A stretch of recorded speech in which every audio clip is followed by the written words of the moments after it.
Donc on va maintenant faire le tour de la petite Clio là. On veut savoir avec le proprio Benji qu'est-ce qu'il y a dedans. Moteur stock. Moteur stock. Moteur stock. Donc j'ai rien touché, je veux que ça reste fiable. Voilà, donc on reste sur une motorisation d'origine. Boîte aussi. Boîte idem.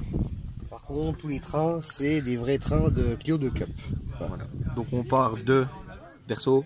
Berceau, des supports rigides posés sous le berceau, les triangles, les amortisseurs, moteur filtré, avant, arrière. On n'a plus de cylindre en bloc ici qui était suspendu. Le moteur il est vraiment posé sur le berceau, voilà, avec les supports rigides. Voilà, donc le moteur est vraiment pris avec la caisse, donc on ressent vraiment beaucoup plus les choses. Tout ce qui est freinage, donc à l'arrière c'est du stock. Avant c'est les étriers 4 pistons Clio 2 Cup. La version Renault Sport version Number Green. Ouais. Donc toujours la taille d'origine en 280. L'intérieur tableau de bord d'origine, on a tout vidé. Tout vidé, ouais. Là, il reste vraiment que le strict minimum. Les deux sièges. Voilà. Petit pommeau, voilà, 2-3 petites améliorations pour être plus à l'aise. Le volant aussi qui vient d'une vraie cup aussi. D'une vraie cup aussi. Avec le quick shift aussi. Le moyeu démontable, ouais. officiel cup. Toutes les durites pareil, de freinage qui sont à terre avec le répartiteur de fin Behringer. Pareil, c'est un Renault Sport. Clio 2 Cup. Bah, tu vois bien, les harnais, l'Arceau Clio 2 Cup. Aussi, ouais, Arceau Mater. Arceau Mater Clio 2 Cup. Donc après, toutes les petites conneries qui sont à côté, quoi, les ouvertures manuelles pour les portes, les panneaux en fibre. Ouais, ouverture manuelle qu'on a remis, les clenches d'ailleurs à l'envers, que le Arceau justement passe avec les clenches. Ça c'est assez rigolo. Et sinon les clenches ne passent pas, on ferme la porte, ça bute dans l'Arceau, donc on ne peut pas ouvrir la porte. Donc on l'a mis à l'envers, c'est pratique. Au moins ça reste d'origine, sauf qu'il y a dans l'autre sens. Donc on est quand même dans les disques ventilés percés, un minimum.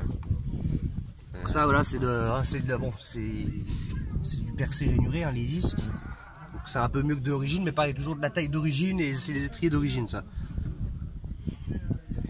Alors, par contre, on précise quand même, c'est une phase 1 qui interpasse en phase 3. Voilà, c'est phase 1 à la fin, c'est une phase 1, donc on reste sur un phase 1 à l'avant et qui a été repassé voilà, sur un double échappement.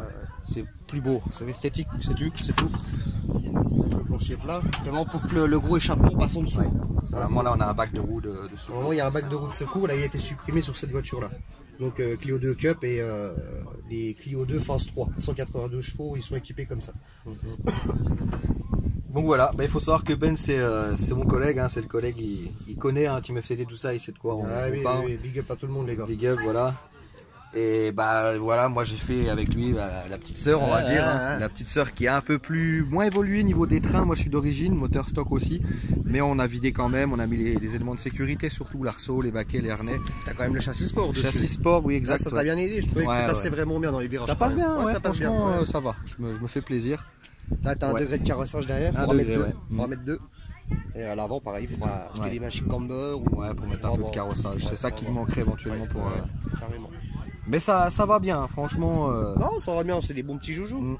On a pareil que toi, moi j'ai fait la même chose, on peut voir, c'est un phase 1 aussi, mais entre guillemets, moi c'est phase 2 par contre, j'ai qu'une seule sortie, on peut voir la différence.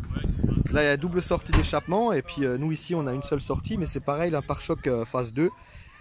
Haillon phase 2 aussi ou 3, c'est pareil, pour purement esthétique aussi. Lui par contre a les feux aussi de phase 3, faudra peut-être que je pense, je sais pas, j'aime bien le rouge sur le noir, c'est beau aussi. Ah, les petits ailerons cup aussi, on a oublié. Les petits ailerons cup, voilà, parce que c'est pas d'origine non plus ça. C'est assez... Donc voilà. Donc idem, on est sur un truc vidé tranquillement. Des petits manos de pression d'huile et température pour au moins avoir ces informations là, pour être sûr de ne pas tout casser. Mon fils qui fait le con avec son casque. Donc voilà. Mais non, ça va bien. On essaiera de faire une vidéo tout à l'heure sur le circuit, mais je sais pas si... s'il faut que quelqu'un pour rouler avec moi en fait, donc je vais voir. Voilà. Bon, je vous laisse, à plus tard, vous aurez toutes les vidéos ce soir. Et là on va manger. Donc bon appétit. Bloc de bas moteur sur mesure. Tout l'ensemble là où on voit la grosse partie entre le moteur et la boîte, c'est la réserve d'huile avec une pompe externe. au-dessus de la boîte de vitesse, c'est le réservoir d'air comprimé, parce que la commande c'est pneumatique, c'est un petit vérin qui pilote la boîte, et avec les palettes tu pilotes le vérin. Voilà. Donc tu as une petite pompe et un réservoir d'air comprimé qui te permet de gérer tout ça, qui te permet aussi de gérer au rétrogradage. Tu as un petit coup de gaz qui se met de manière à soulager la boîte, l'équivalent du talon compte, mais on le fait là, c'est électriquement. Donc, et tout ça, ça freiner avec la boîte en gros. Mais c'est voilà, c'est pour soulager la boîte. De toute façon, une voiture de course, tu as des gros freins, tu tapes dans les freins, tu tapes pas dans la boîte. Voilà. Donc tu tapes dans les freins et seulement quand tu as fini ton freinage, tu rentres tes rapports. Okay. Mais après, voilà, comme dans tout rétrogradage, forcément le moteur remonte en régime et de manière à ne pas faire patiner l'embrayage ou le faire patiner un minimum, tu as un petit accessoire, c'est un petit vérin qui est monté sur le câble d'accélérateur qui te permet au rétrogradage de donner un petit coup de gaz. D'accord. Et ben écoute, je te remercie pour ces explications. Impeccable. On pourra partager ça le soir. Mais ouais, c'est un peu des voitures un peu d'exception, on va dire. On n'en voit pas tous les jours. Ça c'est sûr. Ça c'est très rare comme voiture. Donc le propriétaire est là. Hein. Donc tu disais 0 à 100 hein. 2 secondes 2. 2 secondes 2, 0 à 100. C'est plus rapide qu'une moto. Oui, clairement. Plus, plus. On arrive à prendre presque de 40, de 50 en ligne droite. Ouais. Elle est pas longue, mais... Elle est pas longue. Bah, à titre de comparaison, nous, enfin moi personnellement avec ma Clio, je prends 160 et encore quand je sors bien, donc 170 au max si je freine très tard. Donc à différence de 150, on voit clairement que voilà. Plus impressionnant, autant que ça accélère très très fort, mais le freinage il est impressionnant parce qu'en fait tu freines vraiment très fort et tu freines tard. Et en fait tu rétrogrades 4 rapports d'un coup pour pouvoir prendre ton virage, tu es tout là dans les minutes. C'est ça qui est impressionnant quoi. Ok. C'est super bien conçu, puis encore une fois, le problème de cette voiture là, c'est qu'il ne faut pas avoir peur d'accélérer. Ouais. Tu roules doucement, dans les virages, tu glisses, tu accélères fort. Et ouais, c'est là qu'elle prend le grip en fait. Par rapport au béquet, ça écrase tellement l'arrière et là tout le grip et l'accélération quoi. Donc surtout ne pas avoir peur d'accélérer. Gaz en parce grand, que si tu délaisses, c'est fini. Voilà. Tu perds l'arrière. Il faut le mettre en appui d'accélération pour qu'elle puisse. C'est exactement ça. Voilà. Ok, d'accord. Bah, je te remercie beaucoup. Oui, pas de soucis. C'est cool. Donc voilà. Hein. Viva la team FCT, c'est ça qu'il faut dire à la fin. Bon, ça. Non, je rigole. T'es pas obligé. Mais voilà, donc on rallie un petit peu le réel parce que c'est une page à la base de personnes qui font du simulateur, beaucoup, pour la plupart. Et on rallie un petit peu le réel là-dessus. Il est souvent sur les simulateurs celle-là. Ah oui, il y est sur beaucoup de jeux, oui. On l'a d'ailleurs sur Forza, il me semble qu'ils l'ont aussi sur Project Car. Donc c'est une voiture que oui, mais peut-être que le phénomène que tu parles, on l'a aussi sur le jeu, on le ressent. À l'accélération que tu disais avec le grip, sinon tu délaisses un peu. Après ça dépend aussi des réglages, hein. On peut un peu régler nous comme on veut en simplement bougeant des barrettes. Hein. Là, si c'est pas pareil, en 2 minutes elle est réglée. Là, on peut régler, faut tout démonter. Là, faut tout démonter. Voilà, là c'est beaucoup plus compliqué, on est d'accord. Hein. Ça c'est sûr. Allez, à plus tard, je reviendrai après.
Pistol Fly. Samos au volant. Wesh. On va faire Forza Club Touring. Bon, j'ai désactivé les aides. Tiens. J'ai pas l'ABS, j'ai pas l'ESP.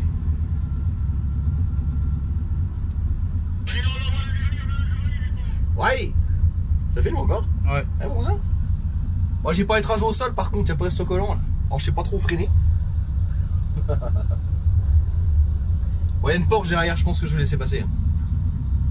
Il vaut mieux, non? J'étais 3 en plus.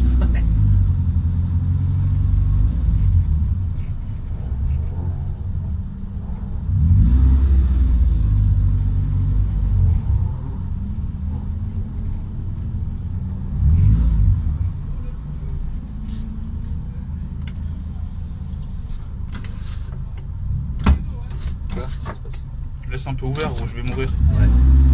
Vraiment? Mourir. Va mourir. Qu'est-ce qui se passe? La fenêtre.